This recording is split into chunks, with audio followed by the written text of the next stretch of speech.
नमस्कार विद्वान साथियों, लर्न पावनम संस्कृतम चैनल पर आपका स्वागत है। साथियों, प्रश्न निर्माण करना सीखते हैं। प्रश्न निर्माण बहुत ही महत्वपूर्ण एक बिंदु है। प्रश्न निर्माण से संबंधित कोई भी प्रश्न आता है परीक्षा में तो हम अच्छे नंबर प्राप्त कर सकें, थोड़ा सा ध्यान देने की आवश्यकता है। तो आइए विद्यार्थियों प्रारंभ करते हैं, प्रश्न निर्माण कैसे करें। तो पहला है से ग्रामात आयाति, वह गांव से आता है। तो यहाँ पर विद्यार्थियों रेखांकित शब्द यदि ग्रामात है तो इस शब्द को देखेंगे हम कि कौन सी विभक्ति में है, कौन से वचन में है, कौन से लिंग में है। तो ये पंचमी विभक्ति है, जैसे रामात है, रामात, ग्रामात, श्यामात, और एक वचन है, पुल्लिंग है। तो किम शब्द भी पंचमी विभक्ति एक वचन पुल्लिंग लिखेंगे हम। जैसे ग्रामात है तो कस्मात लिखेंगे, तो से कस्मात आयाति, वह कहां से आता है, और इसका मतलब हुआ कि से ग्रामात आयाति, वह गांव से आता है। और हम हिंदी में प्रश्न करें वह गांव से आता है, तो हिंदी में प्रश्न करते हैं तो क्या होता है, वह कहां से आता है। तो इसके स्थान पर क्या लिखेंगे, कस्मात, से कस्मात आयाति, से कस्मात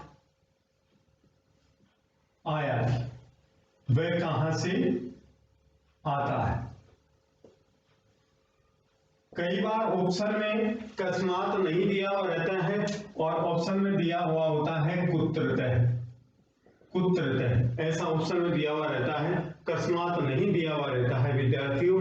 तो हमें आंसर कुत्रतः लिखना होगा, क्योंकि इसका मतलब ही होता है कहां से, कहां से। ठीक है, अब नेक्स्ट मान लीजिए से है, ये रेखांकित हो तो से प्रथमा विभक्ति एक वचन है, तो हम किम शब्द भी प्रथमा विभक्ति एक वचन क्या करेंगे, से के स्थान पर क्या करेंगे, कह। नेक्स्ट नंबर 2, मोहने नगर्याः गच्छति। अब ये जो नगरी शब्द है इसकी पंचमी विभक्ति एक वचन का प्रयोग किया गया है। कैसे, नगरी शब्द की पंचमी विभक्ति एक वचन का प्रयोग किया गया है, जैसे नद्याः, उसी प्रकार से नगर्याः। तो ये पंचमी विभक्ति एक वचन है और स्त्रीलिंग है। तो किम शब्द स्त्रीलिंग पंचमी विभक्ति एक वचन क्या होगा, कस्याः। मोहन नगरी से जाता है, मोहन नगरी से जाता है। तो हम प्रश्न बनाएंगे विद्यार्थियों, मोहने कस्याः गच्छति, मोहने कस्याः गच्छति, और यहां पर प्रश्नवाचक चिन्ह लगाएंगे, मोहने कस्याः गच्छति। नेक्स्ट नंबर 3 है लता अश्वात् पतति, लता घोड़े से गिरती है। तो यहाँ पर अश्वात् में पंचमी विभक्ति एक वचन है और पुल्लिंग है। तो किम शब्द पंचमी विभक्ति एक वचन पुल्लिंग लिखेंगे हम, कस्मात। तो क्वेश्चन बनेगा हमारा लता कस्मात् पतति, लता किससे गिरती है, लता कस्मात्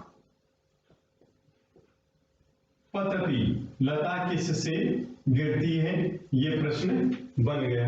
नेक्स्ट है पर्वतात नदी उद्भवती, पर्वत से नदी उद्भवती निकलती है या उद्भवती उत्पन्न होती है। पर्वत से नदी उद्भवती निकलती है। तो यहां पर पर्वतात को अंडरलाइन किया गया, तो हम पर्वतात में पंचमी विभक्ति एक वचन है, तो हम किम शब्द पंचमी विभक्ति एक वचन का प्रयोग करेंगे, कस्मात। और यदि नदी शब्द को अंडरलाइन किया गया तो नदी शब्द स्त्रीलिंग है और प्रथमा विभक्ति एक वचन। तो किम शब्द स्त्रीलिंग प्रथमा विभक्ति एक वचन लिखेंगे हम, का। ठीक है, जैसे यहां पर तो अंडरलाइन किया गया तो कस्मात नदी उद्भवती, किससे नदी निकलती, और इसको अंडरलाइन किया गया तो पर्वतात का उद्भवती, पर्वत से क्या निकलती। तो नदी के स्थान पर क्या करेंगे, का। ठीक है, तो अब पर्वतात के स्थान पर लिखेंगे हम कस्मात नदी उद्भवती, कस्मात नदी उद्भवती, इस प्रकार से हम लिखेंगे। छात्र गुरु अधीते, नेक्स्ट प्रश्न, छात्र गुरु से पढ़ता है, गुरु अधीते, छात्र गुरु से पढ़ता है। तो यहां पर विद्यार्थियों गुरु हो पंचमी विभक्ति एक वचन है, क्योंकि अधीते पढ़ने के योग में पंचमी विभक्ति का प्रयोग किया जाता है। तो गुरु हो पंचमी एक वचन है। और पुल्लिंग है तो पंचमी एक वचन पुल्लिंग हम किम शब्द लिखेंगे। कैसे? छात्र हैं, कस्मात अधीते।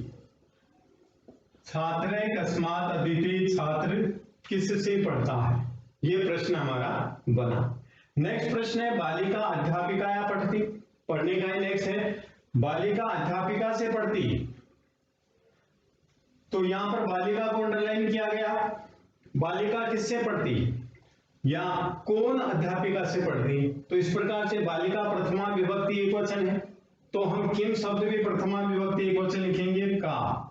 ठीक है। और अध्यापिकाया, अध्यापिकाया का, अध्यापिकाया पढ़ती। कौन अध्यापिका से पढ़ती है? तो का के स्थान पर आंसर हमारा होगा बालिका।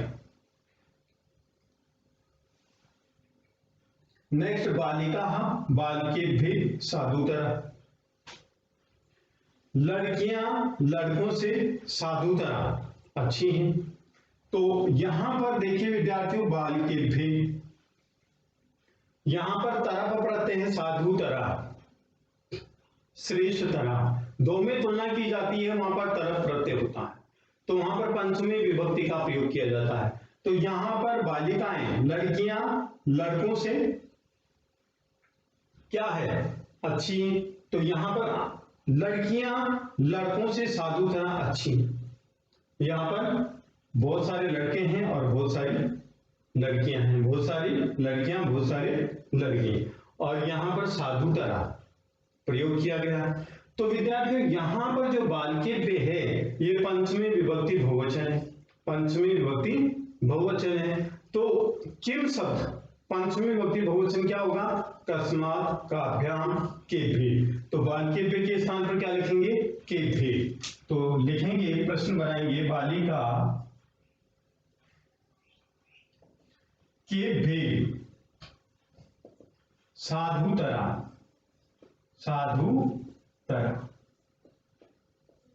बालिका के भी साधुतरा, ये प्रश्न बना। नृपस्य कन्या गच्छति, राजा की कन्या जाती है। तो यहां पर विद्यार्थियों कन्या को रेखांकित किया गया, राजा की कन्या जाती है। तो प्रश्न बनेगा कन्या स्त्रीलिंग है, एक वचन है, जैसे बालिका बालिके बालिका, कन्या कन्या कन्या, लता लते लता। उसी प्रकार से किम शब्द भी एक वचन लिखेंगे स्त्रीलिंग का। तो प्रश्न बनेगा नृपस्य का गच्छति, नृपस्य का गच्छति। नेक्स्ट है विद्यार्थियों अन्न से हेतुवस्ति, अन्न के कारण रहता है। यहां पर अन्नस्य इसको रेखांकित किया गया है, अन्नस्य में षष्ठी विभक्ति एकवचन है तो हम किम शब्द भी षष्ठी विभक्ति एकवचन लिखेंगे कस्य हेतु वसति। कस्य हेतु वसति किसके कारण से रहता है। नेक्स्ट है ते वृक्षाणाम अधः पठन्ति, वे वृक्षों के नीचे पढ़ते हैं। तो वृक्षाणाम यहां पर षष्ठी विभक्ति बहुवचन है रामाणाम, तो किम शब्द भी षष्ठी विभक्ति बहुवचन क्या होगा? कस्य कयो केशाम। तो वृक्षाणाम के स्थान पर हम क्या लिखेंगे? केशाम। तो हमारा प्रश्न बन जाएगा ते केशाम अधः पठन्ति, ते केशाम अधः पठन्ति, वे किन के नीचे पढ़ते हैं। नेक्स्ट नदी तटे फलानि सन्ति, नदी के तट पर फल हैं तो यहां पर फलानी को रेखांकित किया गया। तो नदी के तट पर फल हैं तो प्रश्न बनेगा फलानी नपुंसकलिंग है, प्रथमा विभक्ति बहुवचन है और द्वितीय विभक्ति बहुवचन समान होते हैं नपुंसकलिंग में। तो यहां पर हम क्या लिखेंगे? किम के कानी। तो नदी तटे कानी सन्ति, नदी तटे कानी संधि। ये हमारा प्रश्न बन गया कि नदी के तट पर क्या है। साधु गुहायाम निवसति, साधु गुफा में रहता है, साधु गुफा में रहता है, गुहायाम इसको रेखांकित किया गया है। तो गुहा शब्द क्या है? स्त्रीलिंग है। जैसे लतायाम, गुहायाम, मालायाम, कन्यायाम, बालिकायाम। तो सप्तमी विभक्ति एक वचन है। तो किम शब्द भी स्त्रीलिंग, सप्तमी विभक्ति एक वचन क्या होगा? कस्याम, कस्याम होगा। तो हमारा आंसर क्या होगा? साधु कस्याम निवसति, साधु कस्याम निवसति, साधु कस्याम निवसति। साधु किसमें रहता है? साधु किसमें रहता है? निवसति प्रश्नवाचक चिन्ह लगाएंगे, प्रश्न बनाएंगे तो प्रश्नवाचक चिन्ह अवश्य लगाएं। से स्त्रीषु विश्वसिति, वह स्त्रियों पर विश्वास करता है। तो यहां पर स्त्रीषु सप्तमी विभक्ति बहुवचन है और स्त्री शब्द क्या है? स्त्रीलिंग है, स्पष्ट है। अच्छी तरह से यहां तो सोचने की आवश्यकता नहीं है, बहुवचन है, सप्तमी विभक्ति बहुवचन। तो किम शब्द स्त्रीलिंग, सप्तमी विभक्ति बहुवचन क्या होगा? कस्याम कयो कासु। तो स्त्रीषु के स्थान पर क्या लिखेंगे? कासु। से कासु विश्वसिति, से कासु विश्वसिति, विश्वसिति। ये प्रश्न बन गया। वह किनमें विश्वास करता है? से पठने कुशले अस्ति, वह पढ़ने में कुशल है। तो यहां पर पठने को रेखांकित किया गया, तो पठने सप्तमी विभक्ति एकवचन। तो हम किम शब्द सप्तमी विभक्ति एकवचन क्या लिखेंगे? कस्मिन। से कस्मिन कुशले अस्ति, वह किसमें कुशल है। तो प्रश्न बनाएंगे से कस्मिन कुशले अस्ति, वह किसमें कुशल है? वह किसमें कुशल है? श्री गणेशाय नमः। तो यहां पर श्री गणेशाय रेखांकित किया गया, तो हम क्या लिखेंगे विद्यार्थियों? श्री गणेशाय चतुर्थी विभक्ति एकवचन है, तो हम किम शब्द पुल्लिंग चतुर्थी विभक्ति एकवचन लिखेंगे? कस्मै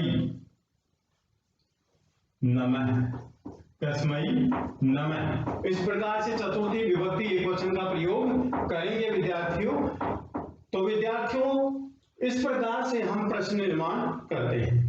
तो यदि आपको ये वीडियो पसंद आया तो आप लाइक कीजिए, शेयर कीजिए, कमेंट कीजिए, सब्सक्राइब कीजिए। धन्यवाद।